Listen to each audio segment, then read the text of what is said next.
everyone. Welcome to episode 5 of the Tater Talk podcast. Tonight we have with us the awesome Moshcrates, who is going to discuss Twitch theory, among other things. You've been on Twitch for quite a while, haven't you, Mosh? Yeah, almost, I think, too long. I think at some point I need to leave.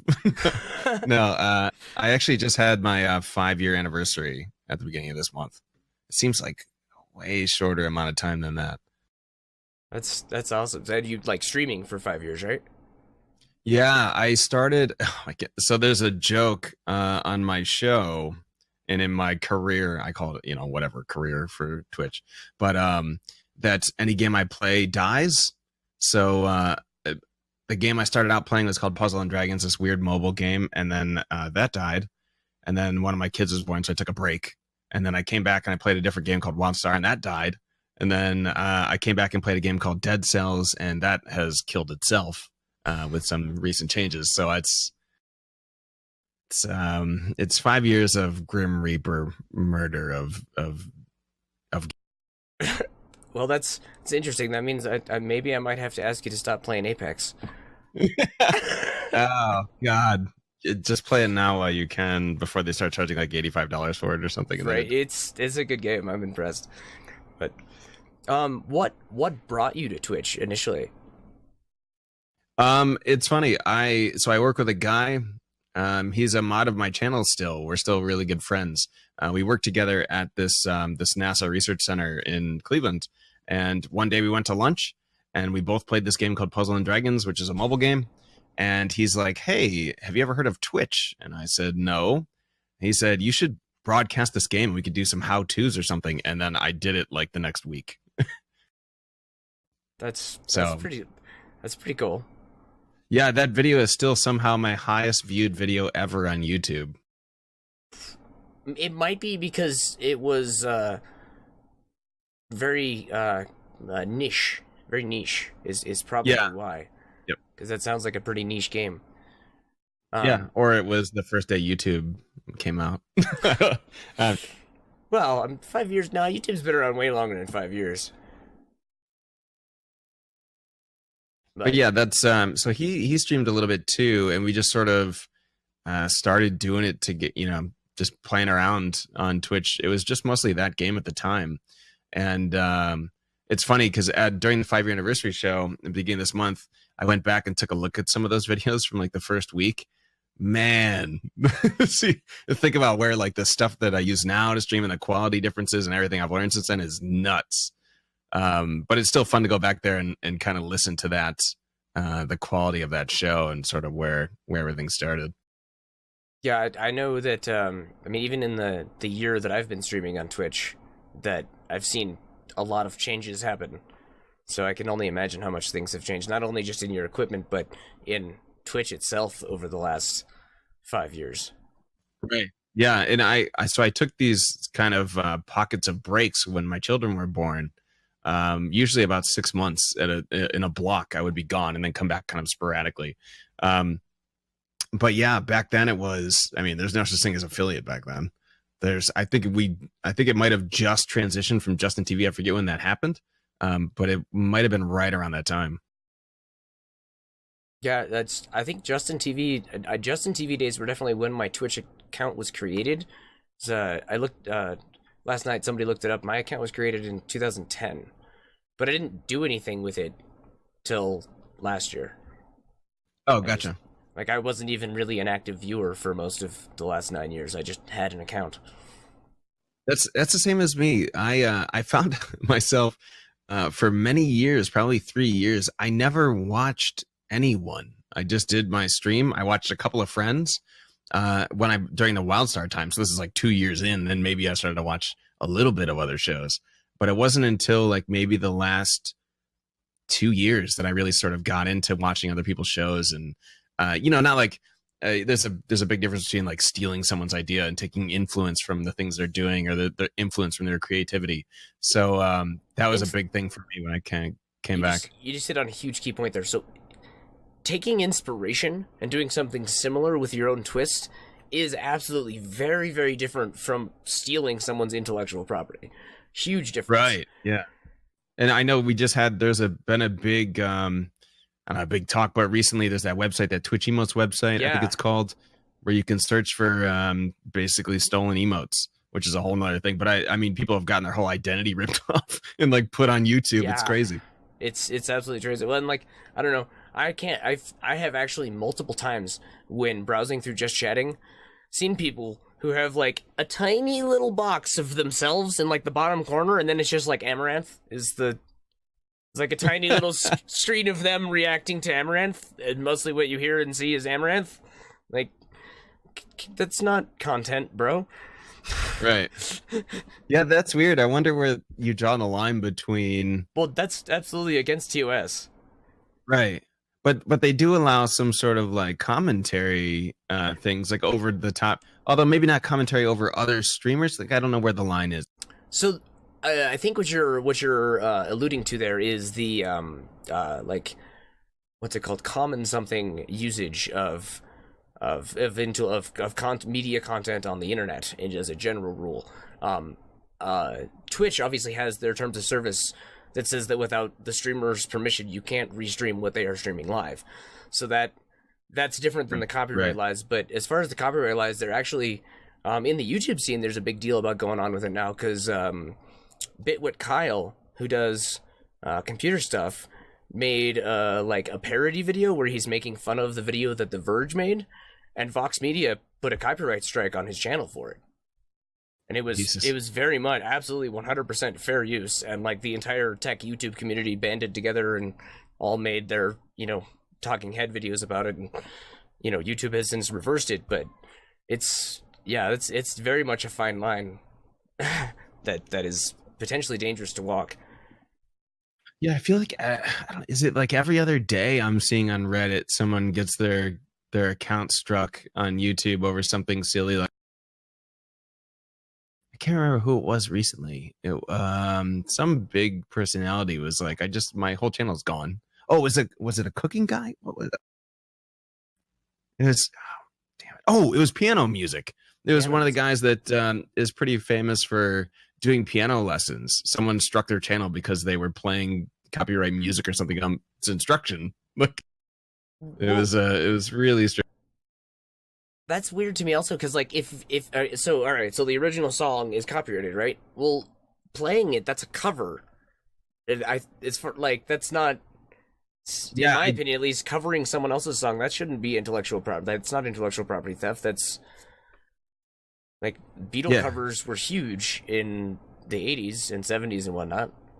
After I totally agree. I didn't read enough into the article. There may have been some nuance to it, but I'm assuming it was probably something like he would play through the music and then he would explain the notes or the playstyle or something like that. So maybe the music went on without. Maybe he wasn't commentary. playing it, he was just playing it back. That could be. Yeah. I guess I have to look more into it, but I know that there was a big uproar about that. That still sounds like fair use to me, though, based on all the research I've done into copyright laws. I've looked a little bit into it because, like, using funny sound bites from movies and stuff on our streams is something that pretty much every streamer does. And right. I was like, is this actually okay? And so I did some research, and as far as I know, it is, because it's a small portion of the overall visual audio experience that's happening at the time. Right, yeah, if you had a GIF that played like the entire soundtrack to Star Wars or something, it would be that would potentially be a problem, yeah. And like played, a quarter of the movie on screen while what? This is part of my GIF. it's my donation GIF. I played the movie Empire Strikes Back. that would probably definitely be an interesting probably definitely be a violation. Oh, I'm happy to see that there's only 0.7 dropped frames. Yeah. Internet issues fixed. I don't know. I still have had them since dude fixed the problem, and he fixed a problem. Maybe I don't want to jinx you by saying that, I guess. Yeah, I don't know. We're good so far. I'm not going to stress over it. So how, like, tell us a little bit about your stream, your community, what you do here on Twitch. That has, besides murdering games, yeah. It's changed. It's changed a little bit over time. It started off, I was trying to do these how-to videos for that weird mobile game. And then I came back and I was streaming an MMO called WildStar, which is still like one of my favorite games of all time. And then that game died. And it kind of just piddled around doing other things. And then took a break when my son was born. And when I came back, it's so funny because I came back and was actually like, hey, maybe I should try watching someone stream and see what they're doing. Everyone else is watching people and they love streamers. So I watched Dr. Disrespect. And he is, if you take away any feeling that you have about any of his personal business, he's like one of the most entertaining people I've ever seen on Twitch. It's unbelievable. And I remember thinking, like, wow, you don't just have to sit there and play video games and talk about it. You could do other like kind of weird skit stuff and be funny. And when I came back, I had this idea where I was going to put on all these different segments. And if you go back through sort of the history of the show for the last 2 years, there's been like 12 different segments we've tried. We did one called Mosh's Live where we had guests on, and they're mostly streamers from a community that I used to be a part of, the Twitch Kittens. And we would talk to them about their success or their story on Twitch or where they came from and everything. And then we would, and then at some point it transitioned into season 2, which is where we went to interviewing partners. So we had like Ichi was on the show, Wild Bill, Ash was actually on the show. I think it was the day she got partner actually, because I clipped it for her. But awesome. So that show was all about how can you.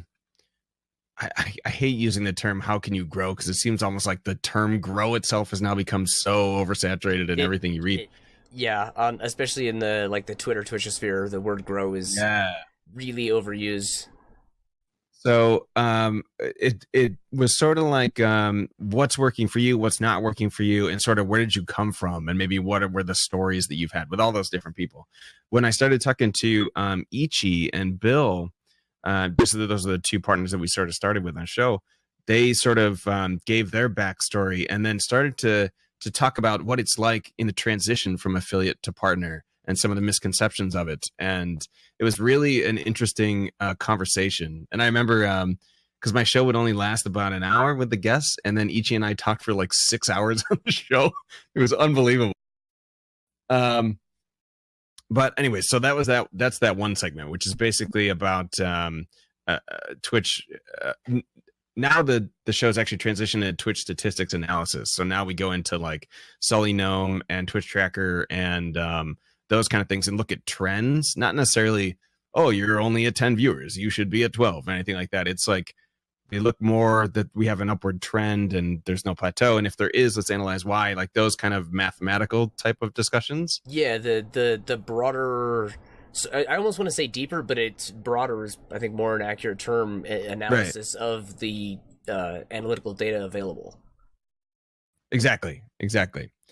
So that's where that show has gone and like grown from. There's a Wednesday show that's all about tech, and I have one question for you quick before we continue. Did you start this show before or after you found Ashley Christ? Oh, it was before, because I found out who Ashley Christ was from our friend Nightlight. Okay, I was just curious because what you described that you've done, as the broad picture for you described you've done over the last several years is exactly one of the things that Ash says, which is you just threw stuff at the wall until you found what sticks. Exactly. That's exactly right. Yeah, I had no idea who. I think I had seen her around. We might have mixed a community, maybe in Twitch Kittens. I think there's a lot of overlapping people. And I just, I have a friend, Copacabana, that's also a part of Yam Fam and that whole group. So that might have been a connection. But so a friend of mine, Nightlight, was like, hey, I have this friend, Ash, and she does a coaching show. And that's kind of what you've been talking about. You should check it out. I was like, holy crap. Yeah, this is what I've been talking about. So anyways, on Wednesdays, I have this obsession with technology. And almost to the point where it's a meme now, where my cable management is ridiculous. And I built this rack I put all my computers in rack mount chassis. And so basically on that show, we build PCs and we answer questions about Twitch settings because that can always be kind of confusing sometimes. It's actually how I think you and I met a little bit, is through the tech support channel. Yeah, on Asher, tech support channel on Ash's Asher's channel is exactly how we started chatting. Yeah. So that's almost like a passion of mine outside of Twitch as well. Collecting parts. We do a lot of PC build stuff. Like, people will come and say, I have $1,000. I really need something new. And then we build something on the show. And we basically show them, like, here's the amount of money you can spend and what you can get. And if you go to like Alienware, you can spend 4 times that amount and get the same rig. And get the same thing. Except with all these weirdo shrouds that don't let you upgrade it. That reminds me of a tech experiment I need to do. I need to so you familiar with the PCI 4x riser to 16x cards for crypto mining? I have an idea in my head of what you're talking about. Yeah, it's like I don't think I've. It plugs into the motherboard with a USB cable into a little thing that fits into a 4x slot, but on the other end it turns into a 16x slot. So I gotta see if I can use a GPU to encode via one of those and see if it works. Oh my god! I think it would, because if there's enough bandwidth on that little 4x slot to mine cryptocurrency, I would think there'd be enough to run encode. I don't think there's going to be enough to game on it, but it's an experiment. I want to see all the pictures of that. You'll love my external GPU holder. I built it out of wood. Yes. So it's funny. We also had a show back in the day where I had this idea to do sports analysis of streams.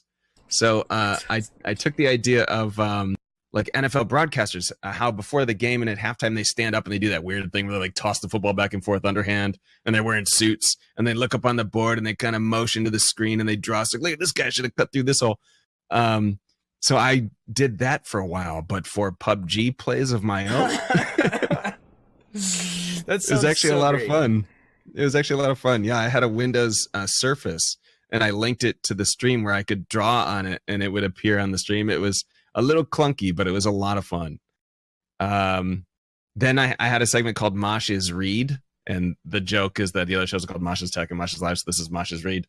And I read my friend's book that he wrote. And then the last one, which actually was one of the most fun, was called Fresh Dev Friday.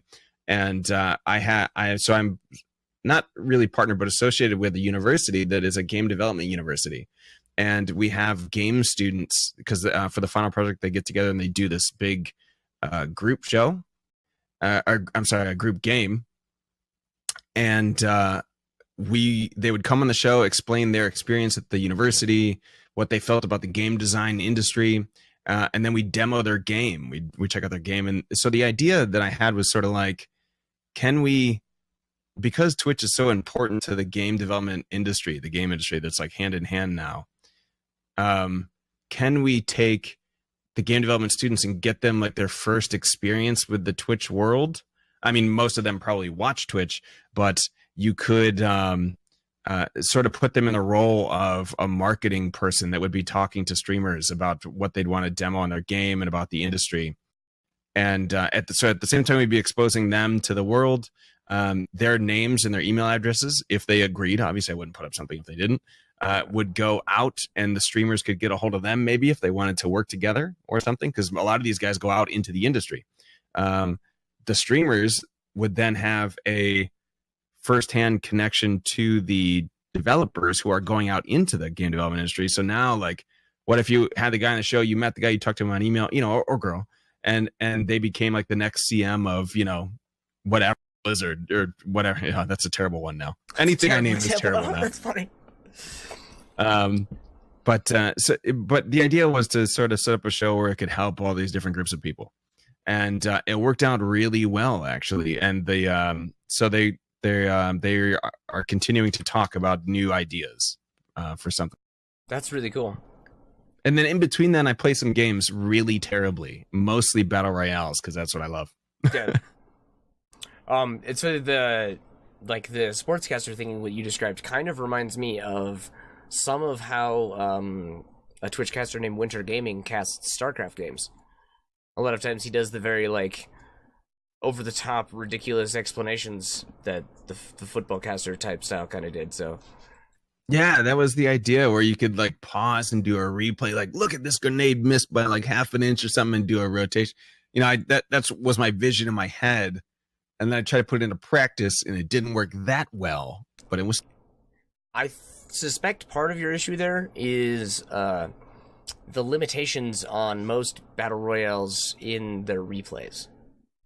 yeah, yeah. That was probably some of it. PUBG, I think, has one that's decent now. They did not when I was doing it. Yeah, that's why I can't wait. I hope Apex adds replays. Oh my god, that'd be awesome. Like I think every high-paced shooter should allow for replays because, like, in the heat of it, it's very difficult to, especially if you're streaming and trying to pay attention to chat too, to like actually really see how cool some of the whatever your focused brain was able to accomplish. Right. Yeah, and I'm also like a really, I mean, by profession as well, but kind of a very analytical person. So whenever I die, I'm like, okay, what angle did I miss here? Where wasn't I standing? So the communities is kind of funny. So the personal community is called Hero Squad, and it's a joke from Arrested Development, which is like my favorite show of all. That one has actually blurred a lot into a different community called The Bar that I started with a couple of streaming friends, and it's grown quite a lot. It's just a Twitch affiliate and partner type thing, and it was the idea of starting this up was something where it wasn't just constant live spam. It wasn't the stuff that you see in really, really large communities where no one's really connected at all. They're just trying to get a couple followers for affiliates or something. So we started it. It's called The Bar. And it has grown quite a bit. And the whole idea is just regular friendship connections. And it's, I mean, anyone you talk to, Ash has probably said it 50 billion times. The best way to grow is not to go and put live now on your Twitter and then drop it in all your communities. No one's coming to that. The best way is obviously you go on other people's channels, you meet them, you make friends, and that's who comes to your show. Yeah, I don't think I know anyone that, if they want to discover a new streamer, goes to the self-promote channel to look. I know a lot of people that will go to their preferred community discords and see who is, who's in the live list on the side, but that doesn't take any additional effort from you. That doesn't take you to spam in a promote channel. That takes you to actually get to know people so that when they see your name live, they want to come check you out. Which is exactly what you just said. Yeah, so we've tried to do a lot of different things than these other. I'm not saying that other communities don't have any kind of novel ideas or anything like that, because everyone has great ideas. There are a lot of fantastic communities. The Bar in particular was one where we're really trying to do something funny with on theme, where I had these poker chips printed that sort of were mimicking chips you would collect for something like, Alcoholics Anonymous is a very fantastic organization for a lot of people that need help. But it would be something like that, like a collector's item in that vein, where like people over time, when we met them at meetups and things, we'd have different seasons of chips that we'd hand out to all these people. So that's what we've done with like these really thick poker chips. They're awesome. And then so this year, the big thing is this year-long charity event that we're doing. And it's been crazy. Like the first month we had a goal of like $1,000. I think we almost made it to 5,000 the first month. It was really great. There's a lot of bar patrons. Like almost everyone is contributing to it, or contributing in the form of like streaming for the charity, but coming up with really unique incentives. Like I love going to all the patrons channels and looking at all the wacky stuff they do. It's awesome. We had one couple on the channel that did couples yoga with his partner, which is fantastic. We had another one that was eating potatoes. So I don't know why. It was very funny though. Interesting. I suspect if I could convince my partner to do something collaborative with me, that it would be dressing me up in costuming. Yeah, we had some of that too with one of the raid days. It was great. But yeah, the charities we worked with so far have been really responsive to it, so it's been really great. Yeah, that's fantastic. I was in December. I kept talking about how brilliant the hashtag charity move was from Twitch, because everybody won. Like, charities win because it's raising money for charity. Streamers were winning because it was providing more money more bits. It was incentivizing people to give more bits. The viewers won because they were feeling good about supporting their streamer and helping charity, and Twitch won because all of that money that raised for donation counts as a tax writable donation. Oh yeah. So yeah, everybody wins. That's a perfect situation. I thought it was brilliant business move by them. That's absolutely gonna keep happening every year. Oh, I guarantee that was really successful. Yep, I loved it. I thought it was fantastic. What are some of the biggest changes you've seen in Twitch over your time here? It's funny because some of the changes I may not have even noticed because of how I used to stream, where it wasn't really involved with anyone. There's been, like, I wouldn't be able to say, oh, there's more trolls now, because I'm sure they've always existed. It just, I run a show that is not, conducive to trolling behavior, really. But the biggest thing has been community support, and I don't know if that's been a thing that has existed for a long time, because I was not aware of that outside of the last maybe 2.5-ish years, which I forget when affiliate started, but it might have been around that time. 2 years ago, 2.5 years ago, something like that. Yeah, I don't know. But I think that everyone has sort of come up with this idea that communities are obviously very important, which they are. And it's a really funny situation when you think about it, because communities are important to building your brand and building your network. Can they also put people into their own pigeonholes and knots and then seclude them from everyone else at some point as well? That could be. Like, if ever everyone thinks that it's important for me to have my own Discord and my own community, I should spend all my time there. Well, then you sort of only know the same set of people over and over again. So is that really reaching out and networking? It's kind of interesting to think about. For a long time, I didn't have a Discord community because of that. Because I thought it was secluding. You touch on a lot of really, I want to say deep points there. Like, a lot of those points really hone back to, like, human nature.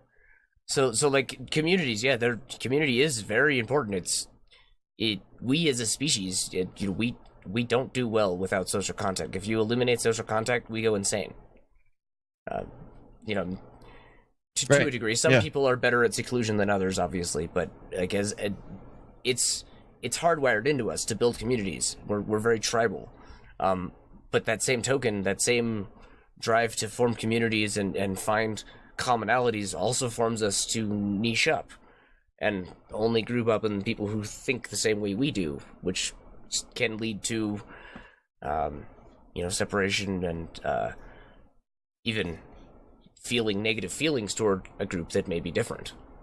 So right, yeah, it's you see a lot of that called confirmation bias, right? So anyone around you start to get yourself into an echo chamber where anything that you're saying is repeated with yes, of course, that's right. Well, all of a sudden it's, well, everything I'm saying is right, so I can't possibly be wrong. And then you realize that it's only the same 18 people around you saying yes.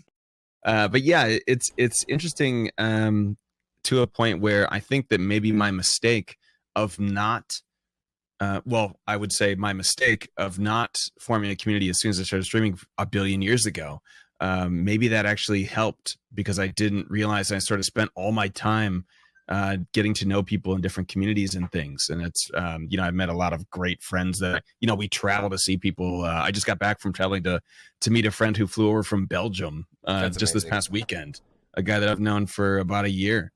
But you don't have those connections unless you're out in the world. You can meet really great people in your own show, and they're fantastic, and you'll see them at cons and things, and you get to, you see them every day on the show. But, if you're not out there in different communities and going to other streams, I mean, your circle can't really expand that at any kind of timeline. Yeah, definitely. Like, if you don't ever leave the echo chamber, you don't know what's outside it.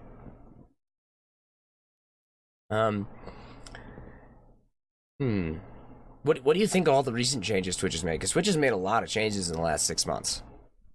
Between we've got VIP status now, we've got all kinds of new moderation tools. There's a whole slew of things. Instead of cumulative, instead of consecutive badges. What else happened in the last 6 months? A lot. And I think I know what you're saying. So that it's so there's a lot of different things. I think we actually just had a talk in the bar about this last week, I think, about when they announced the badges, there was a big problem. Partners didn't like it because that was one of their, I shouldn't say all partners. Okay. There's some partners who were like, whatever, who cares, but some partners were like, that's slowly eroding away our unique partner benefits and things. So that change makes sense in terms of corporations like Twitch, because affiliates, I guarantee the sheer amount of affiliates dwarfs the income from partners, because it's wait. No, and also, partners get the full amount of subs, as opposed to affiliates where they only get half. Like, affiliates are where Twitch is making their money. So to me, it makes sense when you start to see all this extra stuff coming to affiliates, because that's who they want to keep happy. Yep. They make them a ton of money. For partners, you get into a weird spot, because as a partner, you start thinking, well, that was sort of mine. That's what's setting me apart. I don't think anyone, I'm just saying this generally. It may be that partners don't think that at all. But, that's, important to me, and how come everyone else gets it now? So you start to lose some uniqueness as partners. So I think that Twitch is sort of, I don't think it's that they're they're suddenly realizing, maybe it's Amazon's hand saying like, hey, there's a lot more money to be made over there. What are you doing? And sort of pushing it that direction. But I would not be surprised at all to see some things like maybe 5 emotes come into affiliates soon, maybe 6. And then maybe we start talking about transcoding at some point. I don't know. Well, I don't think transcoding is going to change personally, just because of what it takes server load. Like right now, affiliates, it's the lottery. Whoever gets their first, the one thing I want. Slot. I think that I could definitely see them adding transcoding servers so that there's more transcoding available to more affiliates. I think there will always be some kind of cap on it, because compute power costs money, and they're only ever going to allot a budget that percentage wise compared to the income matches. I don't know what they use to figure that out, but I'm sure they've got a system. Sure. It's interesting the mention of emotes. I have in the last few days on several channels seen when it shows the emote thing, it shows 2 of the same emote. I've seen that a few times as well, and I can't tell if that's because it's a glitch or if they're transitioning an emote between 2 styles and the machine's messing up.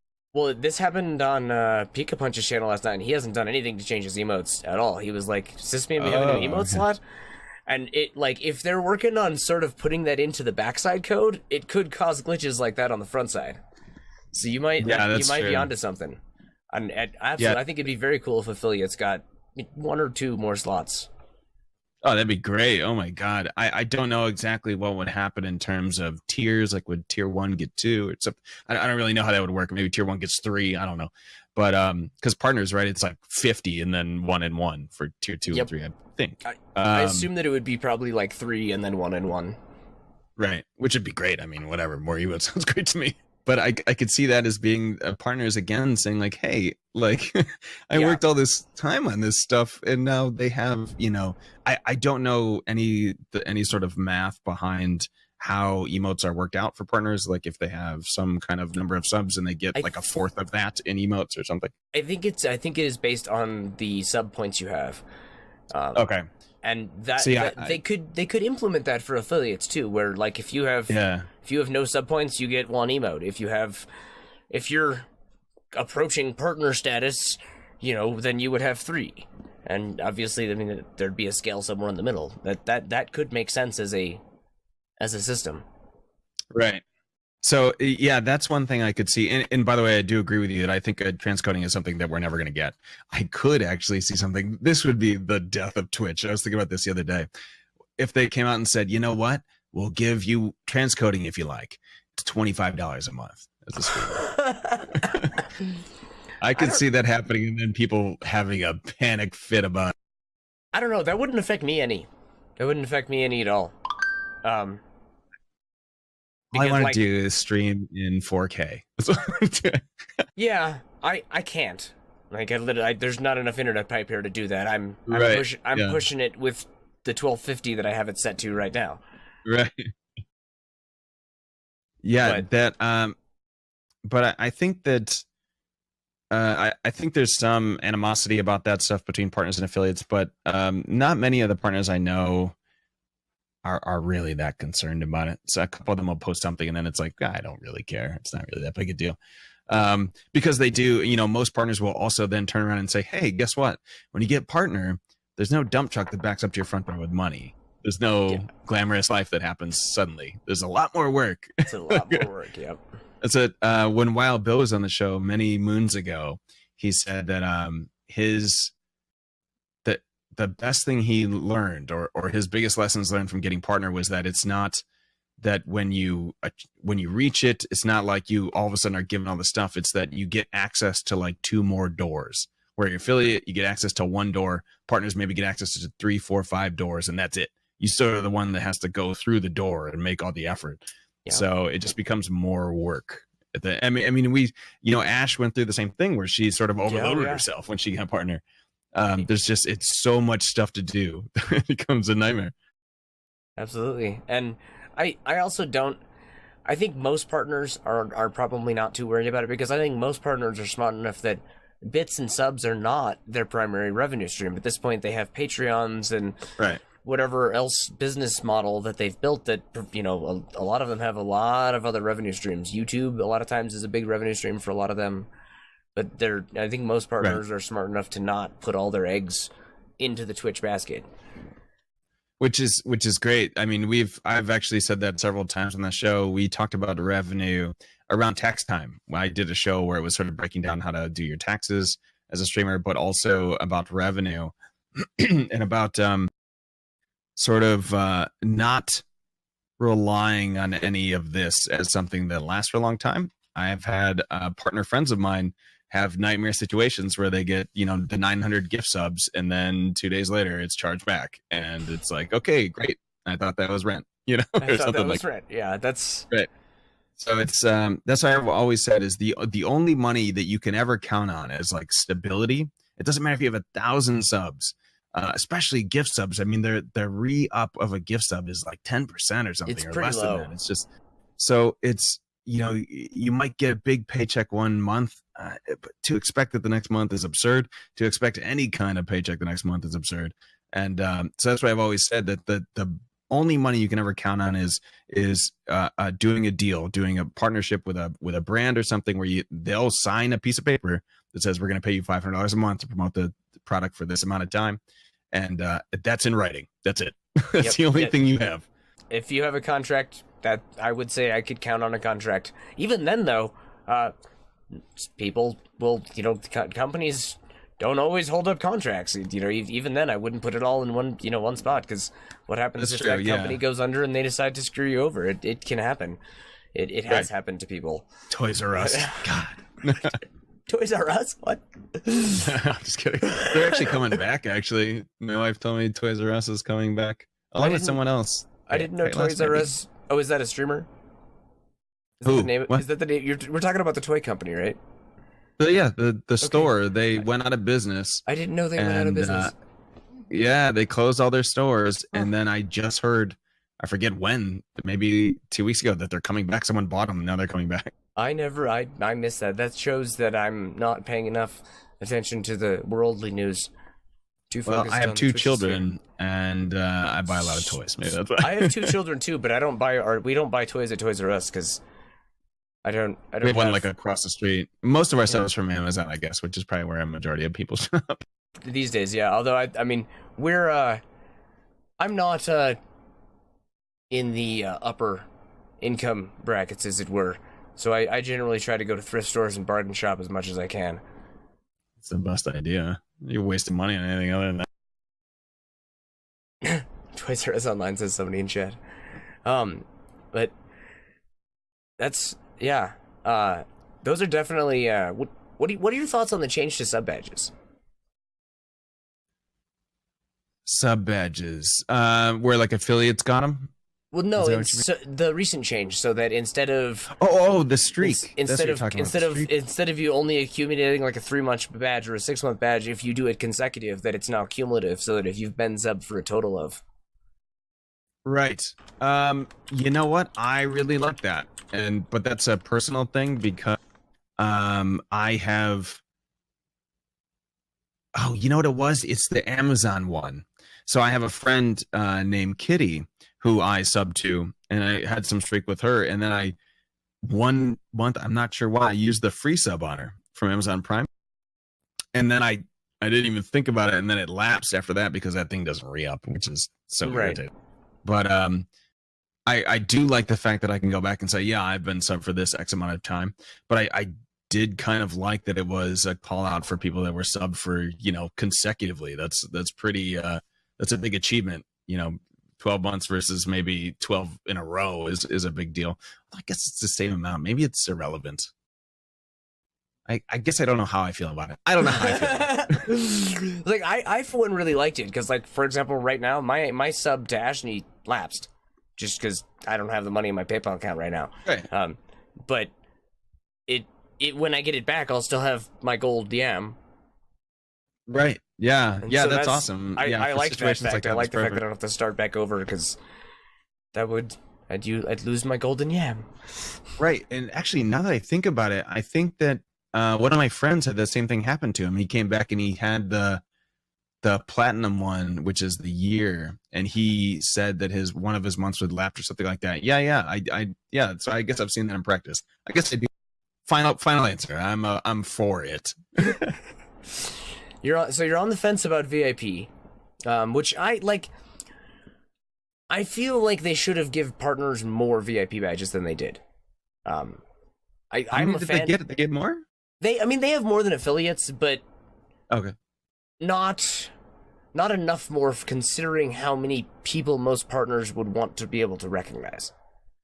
Gotcha. Like, most partners probably have several hundred people that, at least sure. big partners have hundreds of people that they would want to recognize. And I don't know exactly. I think it again varies on sub points for how many they get. I don't know exactly, but yeah, I think that they should have significantly more. Like, I think I heard somebody say 250 as a number, which oh my god, okay, like that feels to me like a really small number for someone who like Ninja 250 people. You could maybe cover your staff. Right. Yeah. That's interesting. I guess I didn't even think about partners having more than that. I know that I have 5 and I'm terrible at changing them. I had this whole idea where I was going to switch them out all the time, and I'm just terrible at it. But yeah, no, I do like them a lot. I think they're an interesting extra badge for for people that do other stuff. People that donate the most badge or the most bits and everything, they have their own things, right? There's the cheer totals or whatever, the highest donations usually on people's things. They got the on-screen stuff. Not everybody can do that stuff, but people are big contributors outside. Discord is a big thing. People that are admins in there that help out other people. And YouTube editors, things like that. I know that I gave the artist I work with that's done a lot of the art for my show. She has a VIP badge in my channel. And she just doesn't have time to pop in ever, but she's still so important to the channel, and my wife as well. She's on Twitch like every 27 days. She has a VIP badge. But yeah. So I think that it's really cool that you can support, or show appreciation for someone without being tied to monetary stuff, which is most of the recognition in the Twitch chats is monetary type call outs. Yeah. Well, and actually that comment made me just think of one of the things that I've noticed different between YouTube streaming and Twitch streaming that I really like a lot more about Twitch.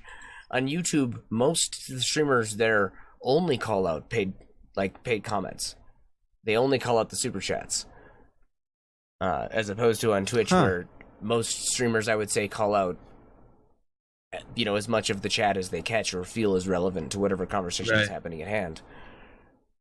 And I know, mods are kind of the same way. Mods get the sword, right? They are sitting there, not sitting there donating hundreds of dollars every stream, but they're, that's a lot of work to be a mod, especially in Oh some yeah, bigger channels. I mean, Jesus, you can't look away for half a second. You got to. yeah. I mean, even Ashney's channel is become the mods in Ashney's channel. They do a lot of work. Yeah, I bet.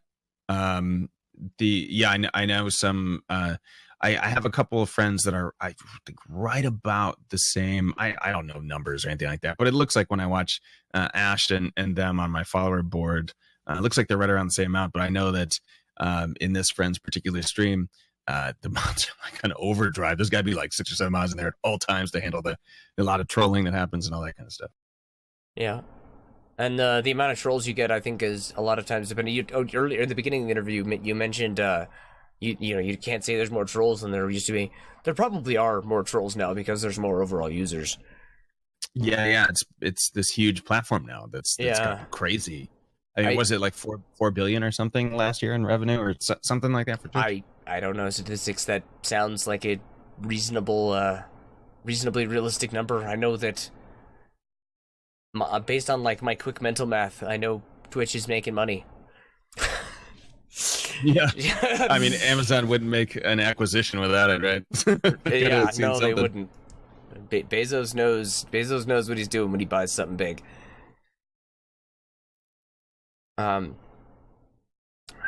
So you said you've never really dealt with trolling. What are some of the hardest things that you've dealt with on Twitch?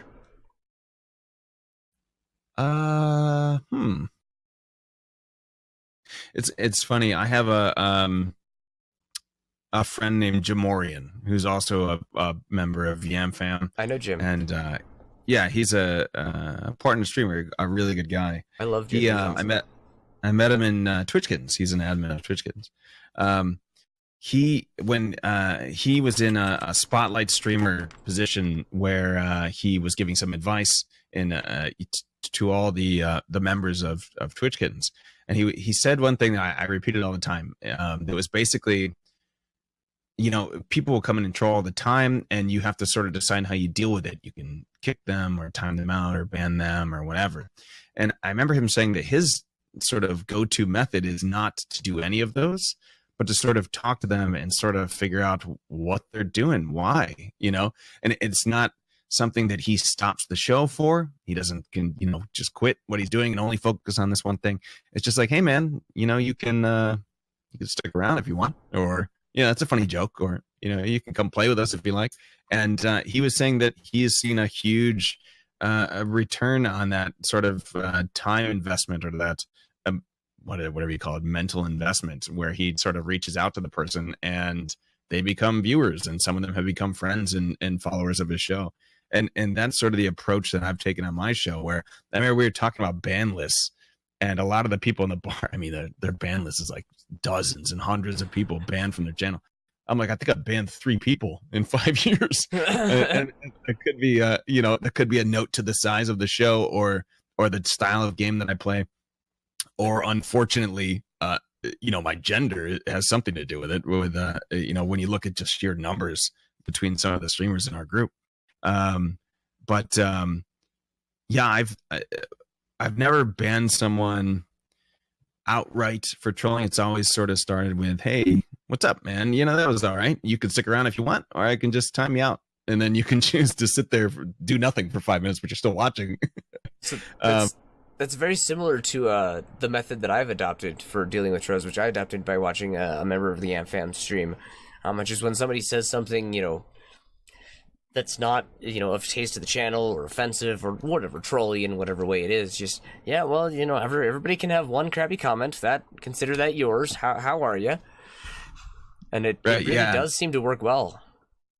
Yeah, it's almost like it's like deflating the situation, but also trying to make a connection. And a lot of times, people in that situation, a little, they come in and they're doing that stuff looking for attention. But maybe it's or to get a rise out of the the streamer, but maybe it's also like they're kind of bored and they want to meet someone, but this is sort of how they deal with stuff. And it's you can change people's mind. They could become friends or viewers or something. It's a really good tip, and all of my credit on that goes to Jim, because not that I wasn't doing it before, but I guess I was able to put a label on it what I was doing. But yeah, the hardest thing on Twitch, it has to be the game's dying. Another game was Radical Heights is one of my freaking favorite battle royales, and Cliff whatever murdered it in its sleep one night and just said he was done developing this. Every single game I play, either they quit development on it, the publisher stops publishing it, they close down the servers, or in unfortunately the latest game that I love, Dead Cells, and I love those developers, and I played it for hours, hundreds of hours, was on like the second to the hardest level, and then they just, I don't know what the design decision was, but they switched up a lot of things in the game, and it's just not enjoyable anymore, and I feel like it's my fault. So, yeah, that's but it's kind of the joking answer. The actual answer is probably time management in terms of streaming. That's a good answer. Which everyone has a problem with that, and it's tough to tell other people what to do because everyone has different lives and responsibilities. I have a family, a wife, I have 2 children. Yeah. I work, actually I work one main job and I have 2 side contracts, and it's a lot of stuff. Plus I have my communities. I mean, everyone knows you have your own personal community. And then if you are, let's say, an admin or some kind of support staff for another larger community, you got that to do. If you're modding other channels, you got that to do. Family obligations, you got bills. And then on top of all that, you got to have some time to do what you want to do, right? You got to, so I want to play a game by myself for a little bit. There's not time for that. And fortunately and unfortunately for me, I'm pretty good at multitasking, number one, but I also sacrifice a lot of sleep, which I know is not the healthiest thing in the world. But that's sort of been my balance on it. It's not the right answer. I don't think there necessarily is a right answer to that. I would agree that there is not a right answer to how to manage time, because, as you said, everybody has a very unique and different situation. I mean, various people may have similar, but it's not going to ever be identical. And so the solution is probably not ever going to be identical. Right, especially in areas where, I mean, obviously everyone's got to work, you got to make money, so you're not gonna be streaming during that. But like family stuff is always the hardest. If you have like children, this is why I said rules about I don't ever stream on weekends. I don't stream while they're awake, unless it's a special show, and then my daughter's actually on the show playing Overwatch with me, yelling at me, telling me what to do. But sounds great. My wife is there's got to be set aside time for that, so that you make a schedule, and that's always, I think, probably 9 times out of 10 when someone first starts streaming, that's the point they get to. They're like, man, I'm having kind of a rough time because I can't really work out when I can stream. It keeps getting interrupted, and I've actually gone through 2 schedule changes in my coming up on a year here on Twitch as a streamer. Trying to find the time that didn't interfere with family and things like that. What I think I found that works is doing it during the week when they're in school, but that's probably not going to work as soon as school ends. Right. Yeah, there's I've gone through the same thing. I used to stream 8 to midnight ish, but then it turned out that, I mean, my wife and I weren't spending any time together. We couldn't watch the shows we wanted to watch because 8's a little early and the kids go to bed at like 7. So we pushed it back. We did 9 to 2 a.m. And then I'm like, wait a minute, I'm getting 4 hours of sleep at night. How am I getting up for work? Then I did a daytime show. And then because I worked from home and I could swap hours to night, because I kind of make my own hours. And then I got a new job that I just started this year, and now I just switched back to night. So it's been crazy, but for me, it's not a panicked situation. I know a lot of people, when they start switching schedules, I'm going to lose my viewers. People aren't going to be there. People are always going to be around. You know what I mean? They watch VODs, they pop in when they can, they support you on social media, they're in the communities and everything like that. You got to take care of your own stuff first. If you can't do that, then no one's watching the show. So it's interesting. I kind of look at so like metrics. They're good for analysis. They're good for learning about what you're doing and how to improve yourself and all of that. But as far as like judging yourself based on them, heck no. I kind of related back to one of the best pieces of advice I've ever heard about being a man, actually, which is that piece of advice was, don't worry about how to get the woman, worry about being the right man. And I think that something pretty similar can apply to Twitch, which is stop worrying about how many viewers you have. Stop worrying about any of that. Worry about how good your content is. Worry about focusing on improving what you're providing. So if you provide good stuff, people will come. Right. Right. And yeah, I think that a lot of stuff stresses people out when they stream, and that's a little bit why I started the show on Mondays. I'm sure it's the same reason why Ash started her show. I got to say I haven't heard the complete background. I've heard snippets of it, but it's just trying to help people avoid the mistakes that we've made. The best thing you can do on Twitch is talk to another streamer and listen to their lessons learned. Like if you could get a lessons learned debrief from someone who streamed and made it and then stopped, or is still going, just have like look back at their past. There's no streamer that would say, nope, you need to go through the grind where you fail at all these things. No one wants that because they remember how hard it was for them. Did you see what my webcam just did? Yeah, I thought it was a cool effect. Yeah, that was interesting. The viewers didn't get to see it, but the webcam that is connected to Mosh here just went all weird rainbowy. That's awesome. We turned into horror mode or something. I forget what I was saying now. We were kind of talking about the Twitch grind, but I think you fairly well answered the last question. What you just said though leads me to another question, which is, what are maybe a few pieces of advice you would give other streamers that are maybe starting out? Because I know a lot of people who might listen to Tater Talk are going to be people who could learn from lessons that we've from others. Yeah. So number one, find out whatever game I'm playing and don't play it. Number two is one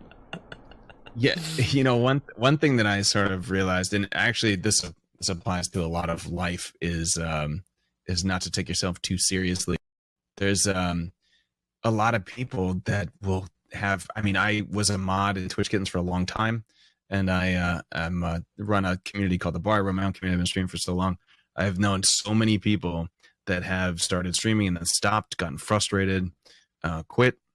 I know people that tell me stories about people who make partner and then quit within 3 months. It's you can be upset about things in life, but you will just continue to be upset about them forever.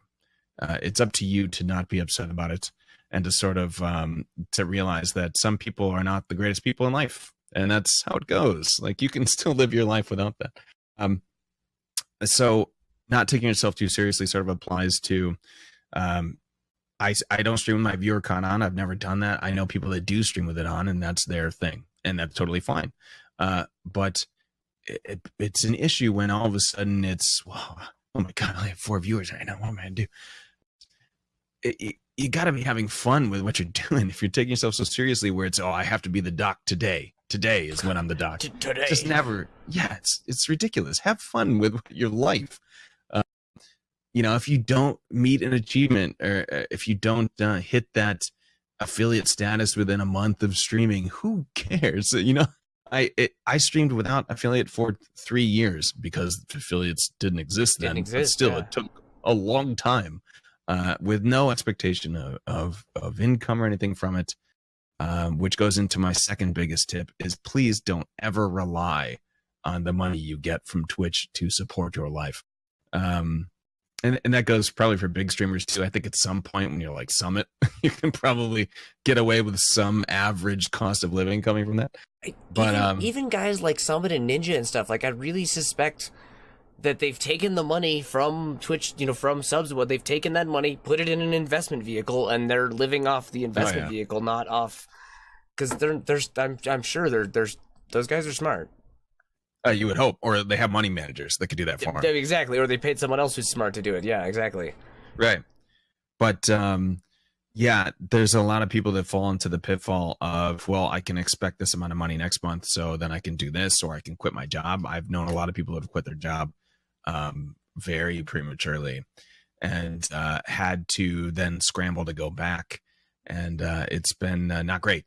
So take care of yourself outside of this industry first. And that means including your bills and what you need to eat, some future plan, especially if you have family. I mean, Jesus Christ, please don't quit your job if you have family. If you got family and kids, definitely, yeah. Trying to think of like one more good piece of advice. Community. Oh, you know what? There's so many that are on Twitch or they're on Twitter. It's like every day there's 16 posts about pieces of advice.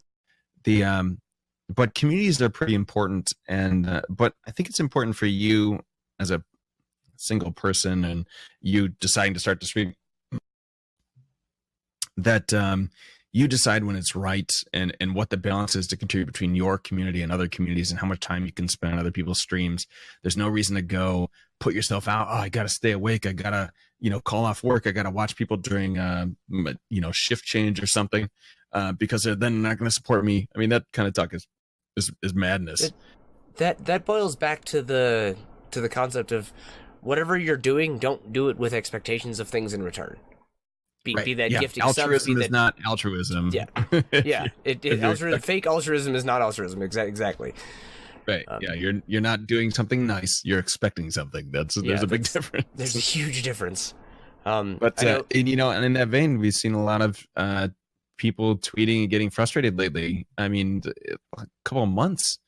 But getting upset because people they support aren't reciprocating it, and it's not those people's faults because life gets busy and things change. It's your fault for expecting it. For expecting something in return. Yep, I 100% agree. Is there anything regarding Twitch Story that you wanted to chat about that we haven't? I think I just touched on one thing that I wrote down some notes. I was just curious because there's this weird phenomena, and it's about Twitter and advice. And it seems to me like every single person in the world wants to put down these lists of advice for other streamers on Twitter, which I can't tell if I feel like it's inundated now, where there's just every single person is posting, hey, remember to eat, or be sure to drink water or something. It's like hydrate bot. You can tell that at some point, especially if I'm going to post a couple of interesting pieces of advice for the next 5 days, and then next week I retweet myself typing them, that you could tell that, hey, that is for media grab and not for helping other people. And especially you can tell if it just comes out in a list and it's not in their own voice, which is another big thing. Please speak in your own voice on Twitter. People can tell. The same thing as just your whole Twitter feed being full of live postings. Yeah, I would say speak with your own voice, or be sure to credit whose voice you're speaking. Yes, there are quotes for a reason.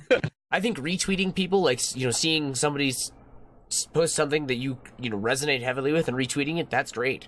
That's what Twitter's about.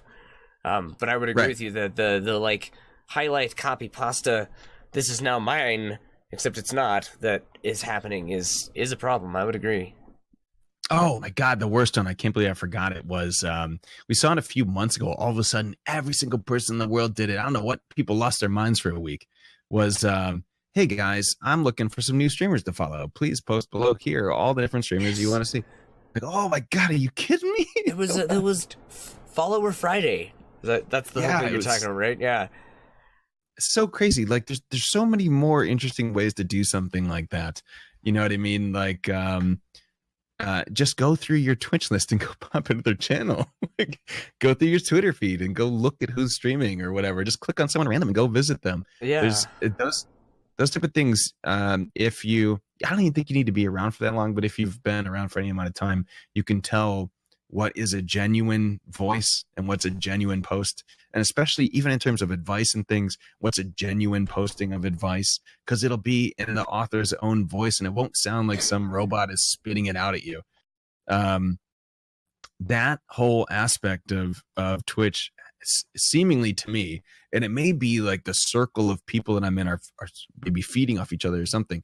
And not no one in particular on my list, but it's like people related to people. You know how Twitter works, but it seems so prevalent nowadays, and I just wish that we would and I know a few people in particular that are really excellent at Twitter, and I really love their accounts where they post something like, hey, make sure you do this, and then there's like a joke at the end and it's about them, and it turns out the whole thing was like some kind of meme, thing.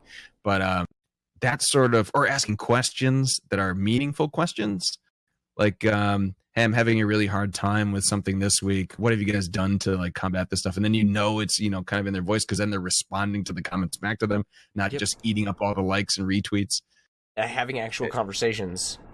Right. Yeah. Some people are really, really good at that. I would definitely suggest finding those people on Twitter and following them, because those are really great people. Not only their accounts are interesting and fun to look at, but they're just genuine people that are great to know.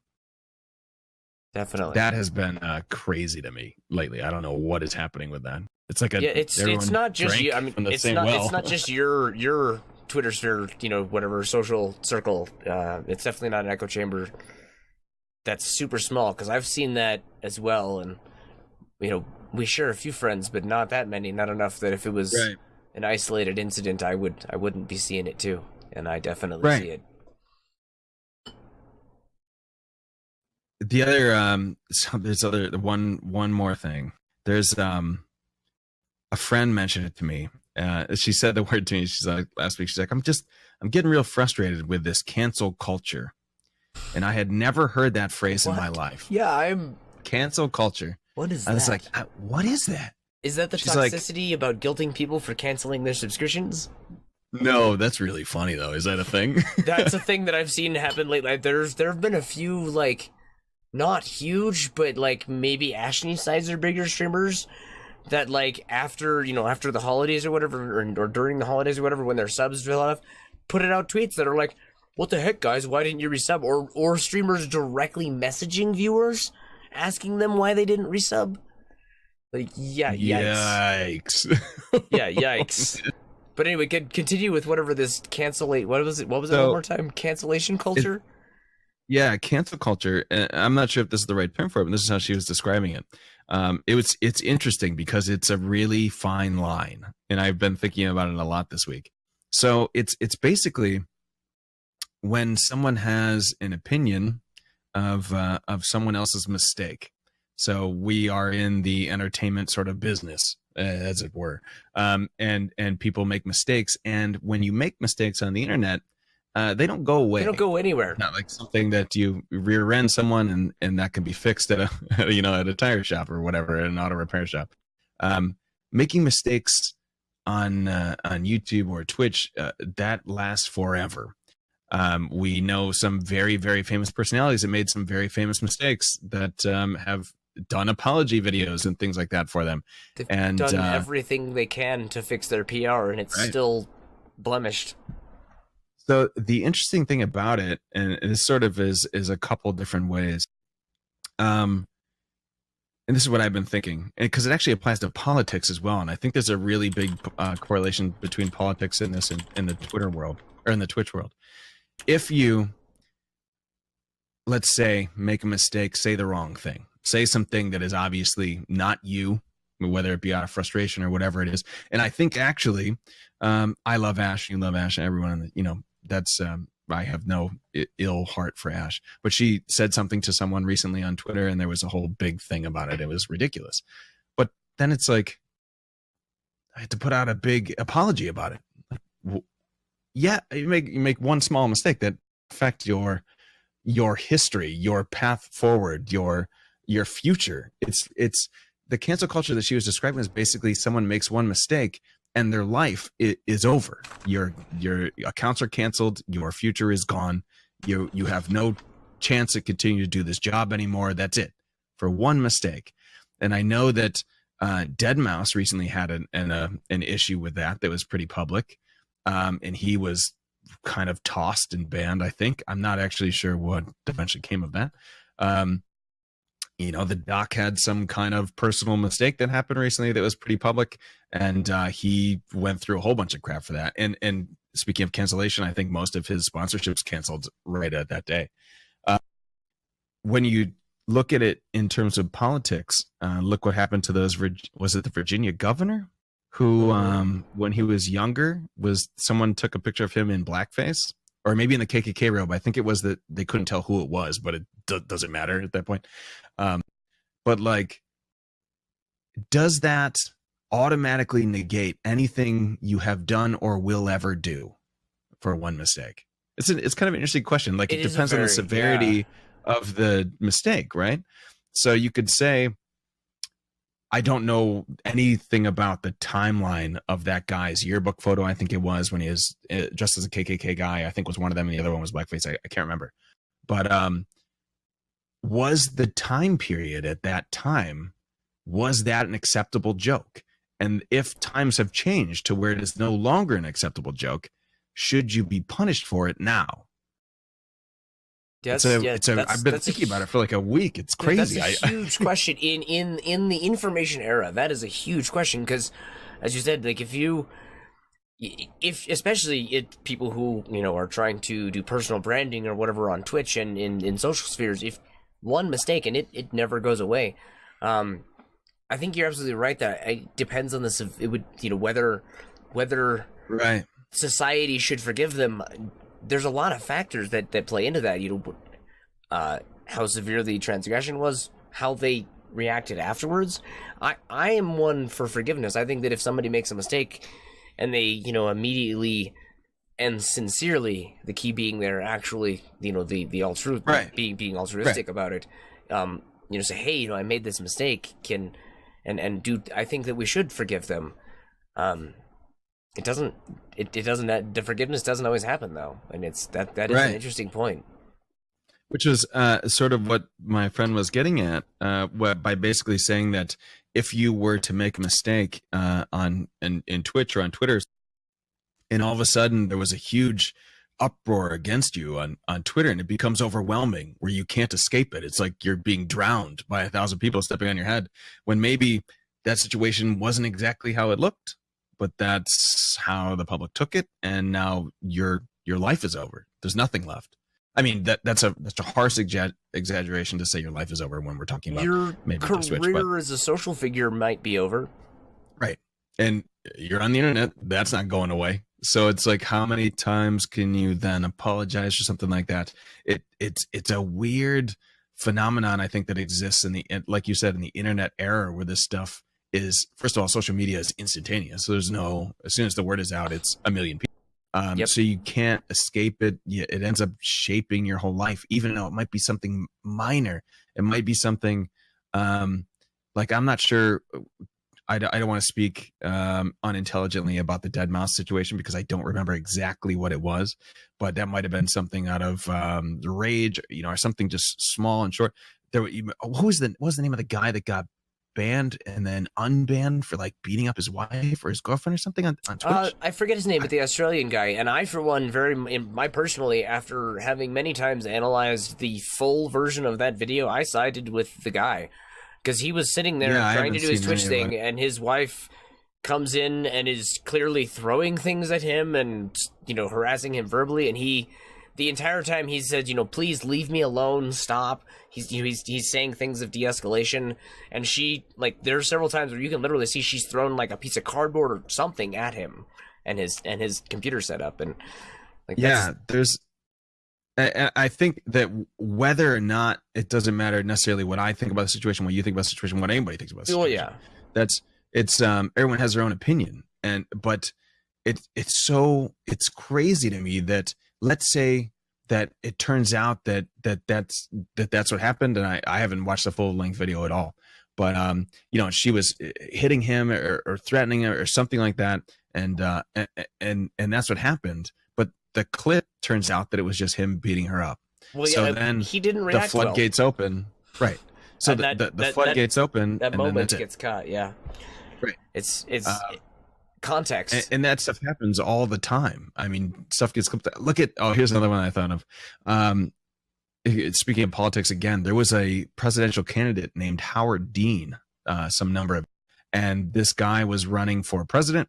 He was in, I believe, Iowa, giving some kind of speech. Maybe it was he won the state. I don't remember, but he was celebrating and he made some kind of like, yeah, sound or something like that. Like he was screaming because he was excited and they were winning. He was hyping up the crowd. What happened? That soundbite got clipped, just the soundbite.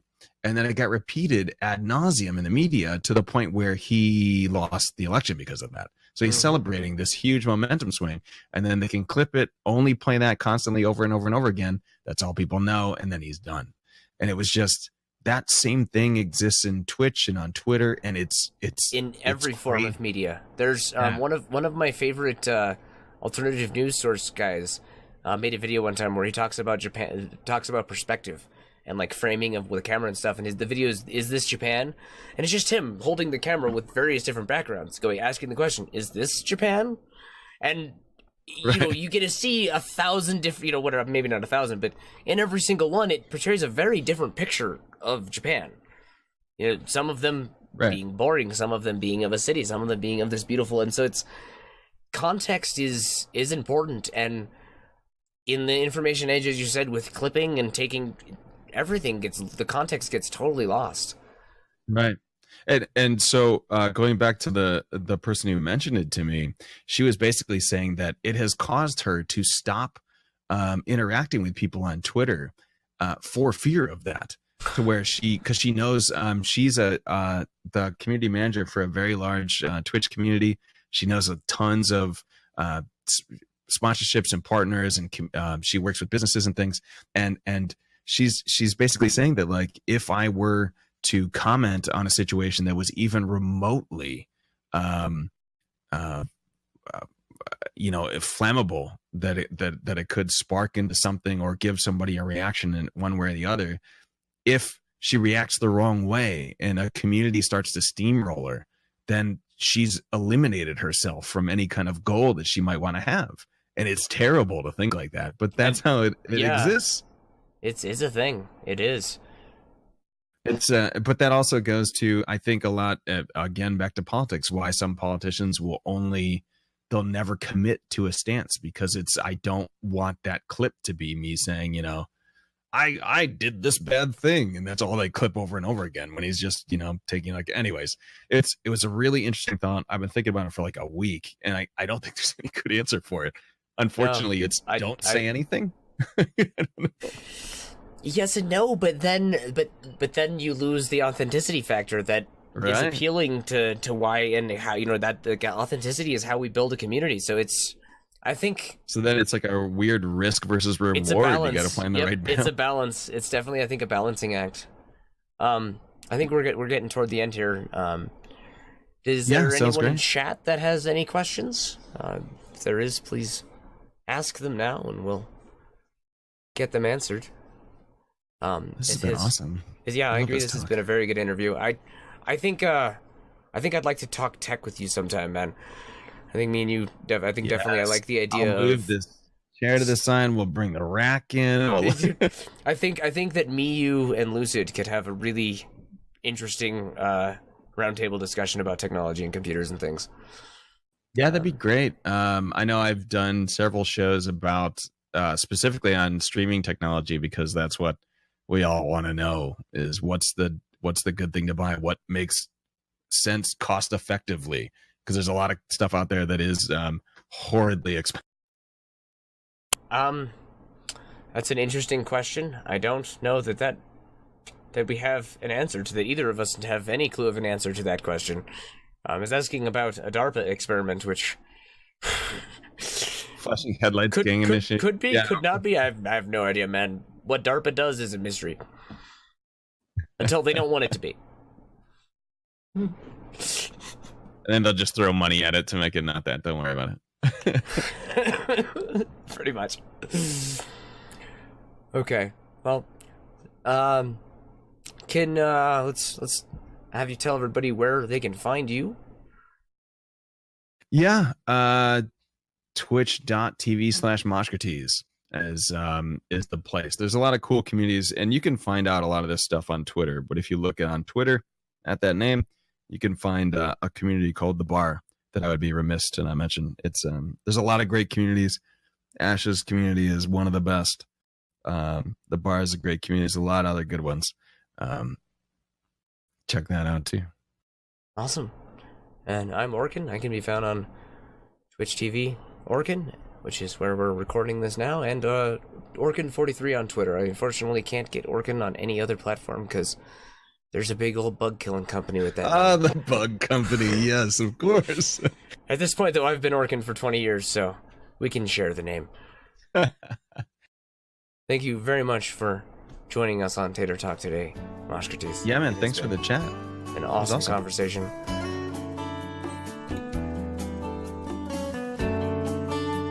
Thank you for tuning in. We'll see you next time on the next episode of Tater Talk.